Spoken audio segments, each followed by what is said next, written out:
Bonjour à tous, focus aujourd'hui sur l'habitacle de la future Mercedes classe C, le nouveau Roadster Honda. 4 nouveautés reçues 5 sur 5 à l'Euro NCAP, 2 Astra Diesel en lice pour battre un record de vitesse et Michel Vaillant en Venturi VBB3.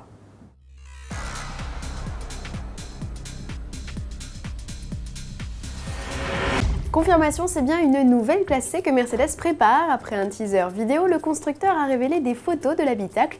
L'occasion de découvrir une planche de bord au dessin totalement inédit. Pour le modèle, les aérateurs et le large écran au centre rappellent la classe A. Enfin, équipement invisible sur les images, mais bien présent lors de l'arrivée du modèle, un inédit affichage tête haute. La console centrale se fait quant à elle plus imposante, isolant le poste de pilotage du reste des occupants. Pour ce qui est de la classe C en elle-même, Mercedes évoque une perte de poids d'environ 100 kg grâce à l'usage d'aluminium. La nouvelle berline compacte devrait vraisemblablement être révélée dès la mi-novembre au salon de Los Angeles. De l'autre côté du Pacifique, un autre salon battra son plein aux mêmes dates, à Tokyo, événement au cours duquel Honda dévoilera un adorable prototype de Roadster, version encore plus évoluée et proche de la série que le concept E-Vester présenté en mars 2012. Si le S660 concept passe le stade de la série, il ne semble pas être voué dans un premier temps à arpenter les routes européennes, c'est bien dommage.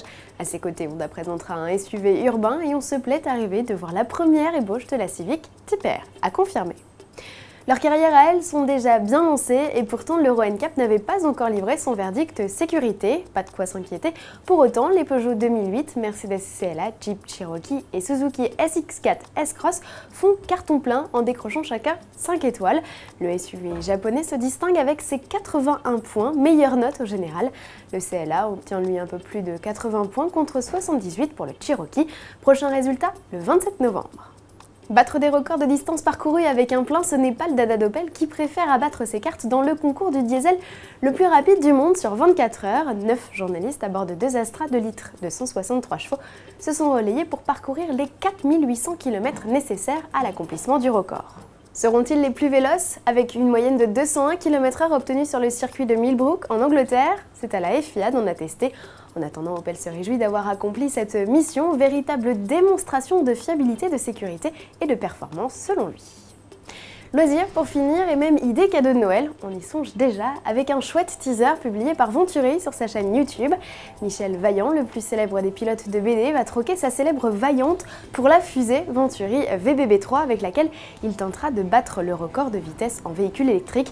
Y parviendra-t-il? Rendez-vous en librairie le 6 décembre prochain pour découvrir le nouvel album baptisé Voltage et publié aux éditions Graton. À demain.